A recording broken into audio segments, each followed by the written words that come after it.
오늘 우리가 읽은 말씀은 예수께서 십자가를 지시기 위하여 예루살렘에 입성하셨을 때, 그로부터 이틀이 지난 후 이제 화요일이 되었을 때에 말씀하셨던 내용입니다.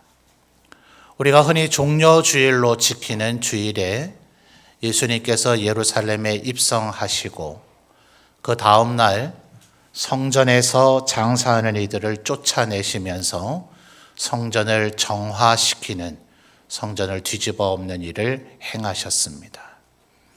그리고 나서 그 다음 날인 종려주일로부터 이틀이 지난 화요일이 되었을 때에 대제사장의 무리가 당신이 도대체 무슨 자격으로 이런 엄청난 일을 저질렀느냐 라는 질문으로부터 촉발되어져서 예수님과 제사장, 바리새인, 사두개인, 율법 교사 등이 교차적으로 많은 논쟁들을 벌이고, 또 사도들도 예수님께 이어서 질문을 하게 되고, 또 예수님도 그 외에 또 다시 가르친 말씀들을 하셔서 복음서를 잘 보시면 당일의 기록으로는 바로 이날에 대한 기록이 분량이 제일 많습니다.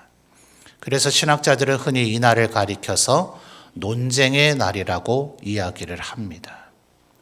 그러니 이날로부터 이제 이틀이 지나고 나면 예수께서 이제 십자가에 달려 죽으시는 그날이 되어지니, 이날은 거의 예수님의 유언을 말씀하신 날이라고 봐도 과언이 아닐 것입니다. 예수님께서 말씀하신 네 복음서에 기록된 모든 말씀들이 뭐 하나 중요하지 않은 게 있겠습니까마는 예수께서는 이제 2, 3일이 지나고 나면 십자가에 달려 죽으셔야 된다는 것을 스스로 너무나 잘 알고 계시는지라 이 주간에는 보다 더 중요한 말씀을 재반복해서 이야기했을 것이라고 우리는 충분히 미루어 짐작할 수가 있습니다. 그러니 이날 예수님이 말씀하신 모든 내용들은 진실로 유언과 같다 하는 그런 엄중한 마음으로 이 말씀을 새길 필요가 있겠죠. 시간 관계상 우리가 9절과 10절만 읽었습니다만 이 이야기의 시작은 2절로부터 시작이 됩니다. 자, 우리 성도님들이 2절을 한번 읽어봐 주실까요? 2절입니다. 시작.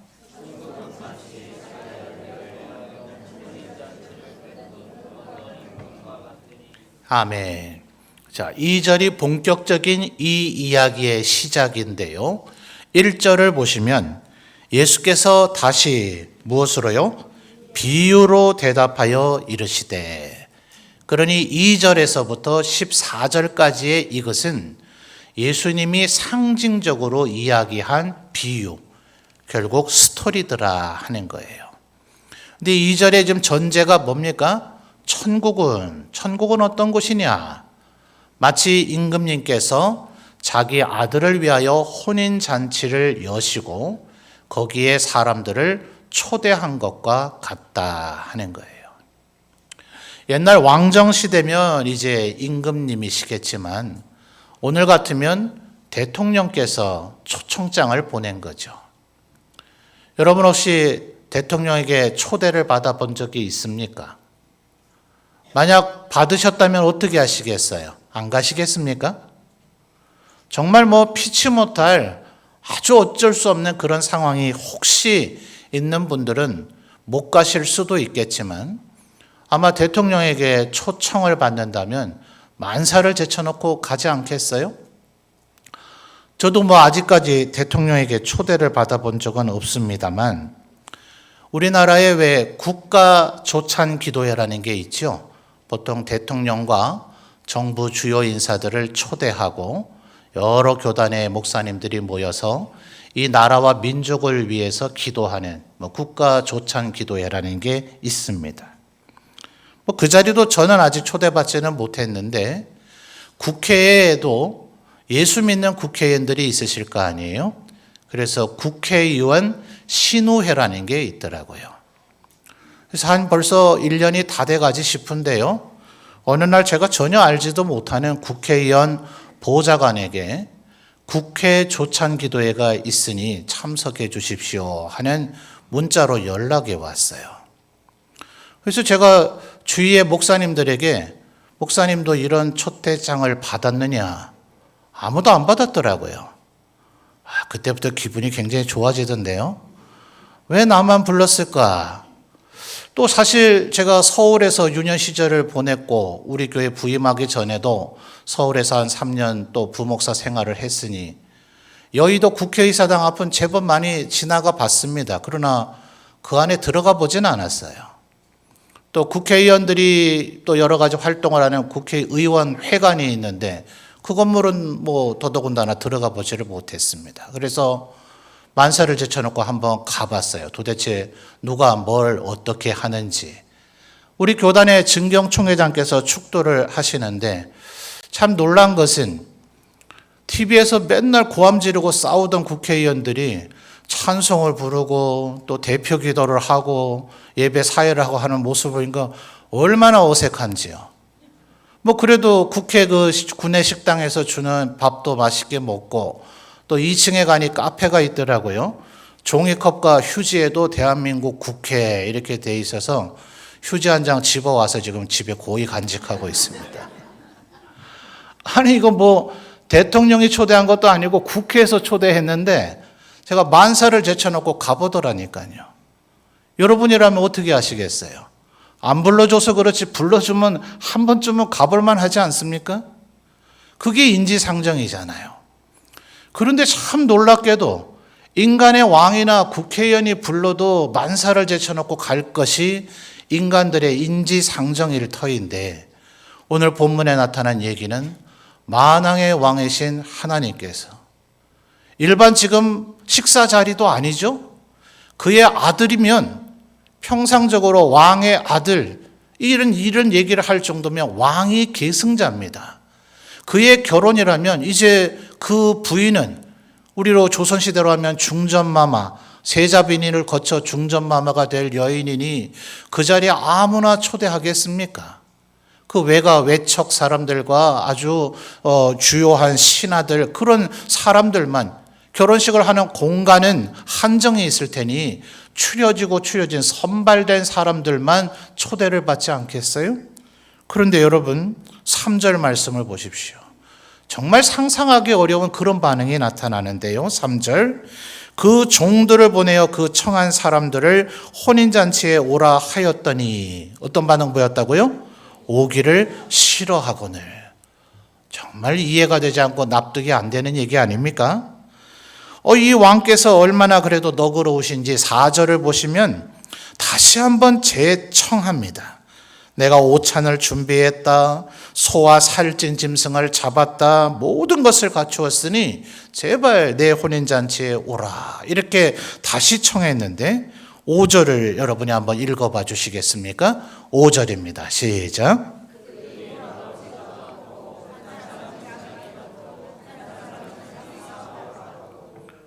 와, 이게 이유가 되나요? 밭으로 가고 사업하러 가고 겨우 이런 이유 때문에 왕의 혼인잔치에 응하지를 않는 이들이 있더라 하는 겁니다. 그런데 여러분 이것이 우리 인간들의 역사였습니다. 바울 사도가 로마서 끝자락에서 뭐라고 얘기합니까? 로마서는 로마인들, 바로 이방인이었다가 그리스도인이 된 이들에게 보낸 편지 중에 하나 아니에요? 그래서 그 로마인들에게 편지하기를 이 이스라엘의 역사를 잘 보고 너희들도 좀 두려워해야 된다. 하나님께서 가나안 7 족속이 그들도 하나님의 피조물이니 하나님을 잘 믿고 섬겼으면 하나님의 은혜와 축복 받지 않겠어요? 고대에 예를 들어 이드로 같은 사람, 욥과 같은 사람, 또 여호수아와 모세의 정복 시기에도 라합과 기브온 족속 같은 사람, 이들은 아브라함의 자손은 아닙니다. 그런데도 이들은 하나님을 경외하며 의로운 자라고 하나님이 인정받는 삶을 살았잖아요. 그러니 가나안 7 족속도 창조주이신 하나님의 말씀을 알고 그를 경외하며 그의 뜻대로 살았다면 얼마나 많은 은혜와 축복을 받았겠습니까만 그들의 죄악이 관영해짐으로 그들의 죄악이 가득 참으로 하나님께서 가나안 7족속을 아끼지 아니하시고 그 땅을 이스라엘 백성에게 주어 그들이 그 땅을 정벌하게 하셨다. 그런데 그 이스라엘 백성들조차도 하나님의 말씀대로 살았으면 얼마나 좋았겠습니까마는 그들이 하나님의 말씀에 불순종하기를 밥 먹듯 하니 이제 하나님께서 이스라엘 백성들을 아끼지 아니하시고 너희 이방인들에게도 구원 얻는 복음을 듣게 하셨다. 그러니 로마인인 너희 이방인들, 이방인 기독교인들 이제 은혜를 받고 하나님의 백성 돼서 좋기는 하겠으나 기억해야 될 것은 하나님께서 7족속, 가나안 7족속을 아끼지 아니하시고 이스라엘 백성을 아끼지 아니하셨듯 너희도 하나님의 말씀에 불순종하면 너희도 아끼지 아니하실까를 두려워할 줄 알아야 된다. 이것이 바울 사도의 로마인들을 향한 권면의 당부 아니었습니까? 그러니 모든 인간들이 어떻게 이런 어처구니 없는 일이 일어날 수 있을까 싶지만 그렇구나. 진실로 모든 인간들이 참된 왕이신 하나님의 이 초청의 장치에 응하지 않은 사람이 훨씬 더 많았구나 하는 것을 우리가 알 수 있을 겁니다. 그러니 이제 왕께서 어떻게 하라고 하십니까? 9절과 10절 오늘 우리가 읽었는데요. 9절 같이 다시 보실까요? 네 거리 길에 가서 사람을 어떻게 해요? 만나는 대로 혼인잔치에 청하여 오라고 새로운 명령을 내리셨습니다. 그래서 10절 어떤 일을 했고 어떤 결과가 났는지 우리 성도님들이 10절을 다시 한번 읽어봐 주시죠. 시작.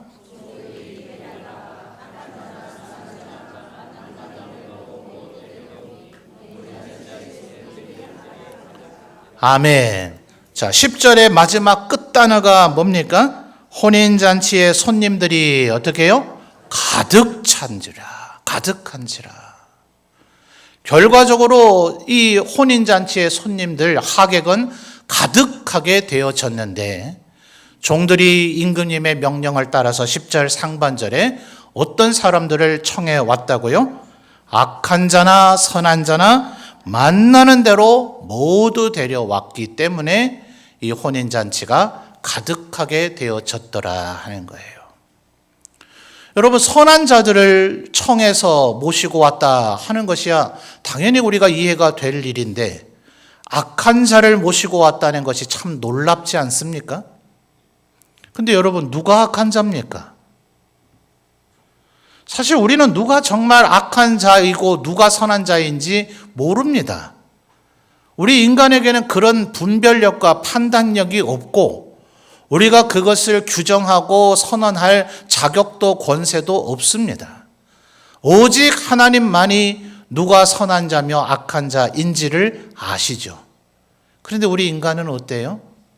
우리는 본능적으로 입 밖으로 잘 표현은 안 하지만 사람을 처음 만난 자리에서도 또 한두 번 겪다 보면 이 사람은 참 좋은 사람인 것 같다. 이 사람은 참 악한 사람인 것 같다.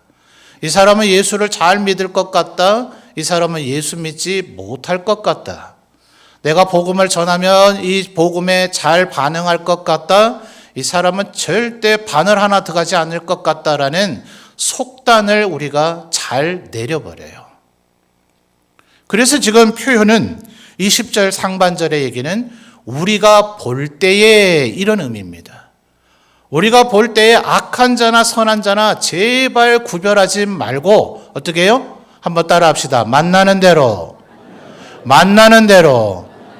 그들을 청하면 이 혼인잔치가 가득 차게 될 것이라고 지금 예수님은 이야기하고 계시는 거예요. 여러분, 간혹 우리가 전국에 아주 전도 많이 해서 정말 많은 열매를 맺었다 하는 속칭 전도왕이라 불려지는 분들을 간혹 청해서 우리가 간증 집회도 하고 그랬었지 않습니까? 기억나시나 모르겠어요. 금요 기도회 때 대구 쪽에 한 전도왕 집사님이 오셨는데 이분도 전도 집회를 그 교회에서 하게 되면 수백 명을 모시고 오는 그런 분이었어요. 한번 생각을 해보세요. 예배 시간을 우리와 같이 9시, 11시 2번 정도일 터인데 그러면 성도님들이 주로 언제쯤 오십니까? 9시 예배라면 8시 반에서 9시 사이, 11시 예배라면 10시 반에서 11시 사이 그 한 30분 혹은 15분, 10분 사이에 이 예배 자리에 계신 분들 대부분이 그 시간에 예배당에 도착하지 않으세요? 뭐 1시간 전부터 와서 기다리게 할 수도 없으니, 자, 이분이 이 100명 넘는 이 자기의 전도 대상자들을 어떻게 한 분 한 분 일일이 예배당으로 인도해서 모시고 와요? 그 짧은 시간에 거리가 얼핏 예배당에서부터 멀다면 한 분 모시러 갔다 오다가 그 시간이 다 가버리지 않겠어요? 그러니 이분이 얼마나 많은 지혜를 냈는지 아예 약속 장소를 정해놓고 버스를 대절해가지고 여기로 오십시오. 그럼 제가 교회로 모시고 갑니다. 이제 자기 나름대로 그 전도한 분들을 출석 체크표를 만들어서 이제 체크를 하면서 버스에 태웠는데, 꼭 온다고 하던 남자 어르신이 5분, 10분이 지나는데도 안 오시더래요. 근데 갑자기 저기에서 이제 그 어르신이 나타나가지고, 아니, 왜 이렇게 늦으셨냐고 막 이렇게 조금 언짢은 표현을 내면서 그 어른의 팔을 확 낚아채가지고 얼른 타시라고 버스에 태우고는 출발! 이래가지고 교회로 모시고 와서 예배를 다 드리고 마치는데 나가면서 그 어르신이 그러더래요. 나를 여기 왜 데리고 왔어요? 뭔 얘기인지 아시겠어요? 그분은 약속했던 분이 아니었던 겁니다. 이분이 100명 넘는 사람들을 전도하다 보니 그 어떻게 일일이 기억을 하겠어요? 다 알던 사람도 아니고 뭐 태신자로 일부 작정한 사람도 있기는 하나, 길에서 만나 노방 전도해서 우리 교회에 10월 29일 날 오시겠습니까? 꼭 와주세요. 이랬는데 그래요, 한번 가보지요. 이 정도 대화하고 성함 적고 전화번호 적고 뭐 이런 정도이니 얼굴을 어떻게 일일이 다 기억하겠어요. 시간은 다 돼가서 초조해지니 다른 어르신을 착각하고 그렇게 강제로 끌고 온 겁니다. 오신 어르신도 대단하죠? 더 놀라운 것은 그분이 결국 예수 믿게 되었어요. 여러분, 하나님의 역사는 마치 이와 같다 이 말입니다. 우리는 분명히 5주 전에 한 주간 태신자를 작정하기 위한 기도회까지 하면서 하나님, 우리가 누구를 태신자로 작정해야 할까요? 하나님 앞에 기도하고 하나님이 주신 감동을 따라 우리가 태신자를 작정했습니다. 그리고 지난 5주간 동안 그분에게 교회에서 제공한 3가지의 전도 선물, 그리고 여러분이 정성껏 준비한 전도 선물, 그분을 칭찬해 주기도 하고 우리 교회가 올만한 교회라고 소개하면서 자랑하기도 하고 내가 예수 믿고 어떻게 변화되고 축복을 받았는지 등을 얘기하면서 그에게 정성과 노력을 다 기울였습니다. 그런데 여러분, 하나님의 역사는 분명히 그런 분들을 우리가 초대한 그 자리에 오게 하시기도 하겠지만 전혀 뜻밖의 분을 그날 이 자리로 인도하실 수도 있더라 하는 거예요. 그래서 오늘 나가실 때 여러분이 작정하신 태신자 숫자만큼만 가져가는 것이 아니라, 아까 주보 광고에 보니 현재 태신자 작정 인원은 얼마라고요? 858명을 작정하셨는데 해마다 수천 장의 초대장을 저희가 제작하고 우리 성도님들이 전량을 다 소비합니다. 그러니 어떤 분이 이 초대장에 반응해서 이 자리에 나오시게 될런지 알지 못해요. 여러분, 태신자 작정 인원 맞추기, 태신자 작정 카드를 내면서 하셨는데 몇 명이었죠? 721명. 아마 당사자는 지금 내가 아마 상 받겠구나 짐작을 하고 계실 거예요.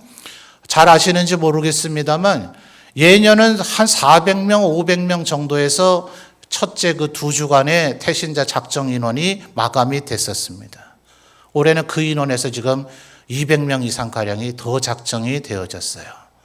저는 올해 하나님께서 우리 교회에 어떤 일을 벌이실까 두려움과 설레임 가운데 지금 10월 29일을 기다리고 있습니다. 여러분이 기도하면서 태신자로 작정한 이들에게 10월 29일 날 이 귀한 초청잔치, 임금님의 혼인잔치, 여러분, 임금님의 혼인잔치에 가면 이 여인은 이제 뭐가 됩니까? 제자빈이 되고 장차 중전이 될 신분의 변화가 일어나는 거예요.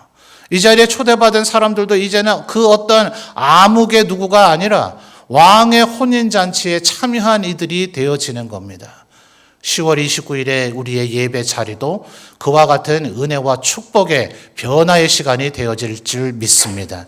그러니 사랑하는 성도 여러분, 태신자뿐 아니라 뭐요? 만나는 대로. 한 번 더 따라합시다. 만나는 대로. 만나는 대로. 여러분이 최선을 다해 정중하게 초대하심으로 하나님의 역사를 일구어 가시는 우리 성도님들이 되시기를 바랍니다. 물론 14절 말씀을 한번 읽어볼까요? 14절입니다. 읽어주세요. 시작. 아멘. 분명히 10절 하반절에 그 혼인잔치 자리가 가득했다 하는데 11절에서 13절까지를 보면 전혀 뜻밖의 반전이 일어납니다. 누가 언제 예복을 지급해 줬는지, 왜 다른 사람들은 다 예복을 입었는데 한 사람은 예복을 입지 못했는지, 비유이기 때문에 그런 구구절절의 설명은 되어 있지를 않아요.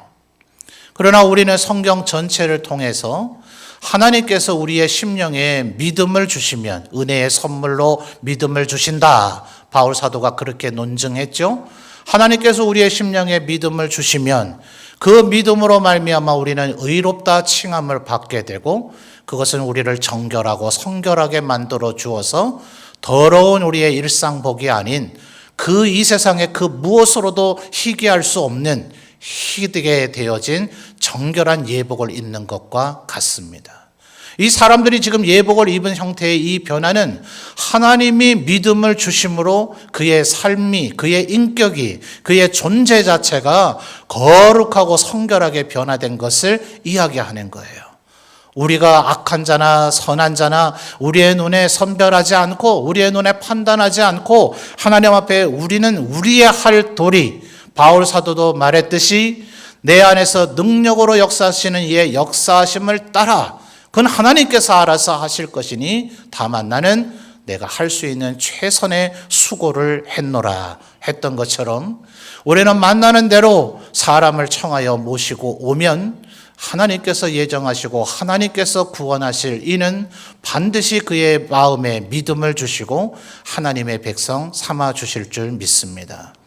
여러분, 주보를 보시면 올해에도 2023년에도 이미 29분의 새 가족이 우리 교회에 등록을 하셨어요. 12월까지 가게 되면 아마도 4, 50명, 해마다 50명에서 60명 평균적으로 새 가족으로 등록을 하십니다. 10월 29일에 오신 분이 11월 첫째 주일에 모두 다 등록하지는 않습니다. 그러나 우리 교회에 해마다 등록하시는 5, 60명의 새 가족들은 이 새 가족 초청 주일에 우리 교회를 방문하셨던 분들이 많은 비율을 차지하고 있습니다. 만나는 대로 예배의 자리에, 영광된 자리에, 은혜와 축복의 자리에 그분들을 초대해 오면 하나님께서 말씀을 듣는 가운데 그 마음에 믿음의 씨앗을 뿌리시고 그 믿음이 자라나게 되어질 때 하루아침이든 한순간이든 한 달이든 1년이든 5년이든 언젠가 그 마음에 하나님이 역사하실 때 하나님의 앞으로 나와 구원받는 하나님의 백성이 되어질 줄 믿습니다. 우리는 다만 우리의 눈으로 판단하고 선별하지 아니하고 만나는 대로, 마지막으로 한번 따라합시다. 만나는 대로 최선을 다해 초청하고 초대장을 드림으로 하나님의 구원의 역사를 이루어 가시는 우리 모든 성도님들이 되시기를 주님의 이름으로 축원합니다.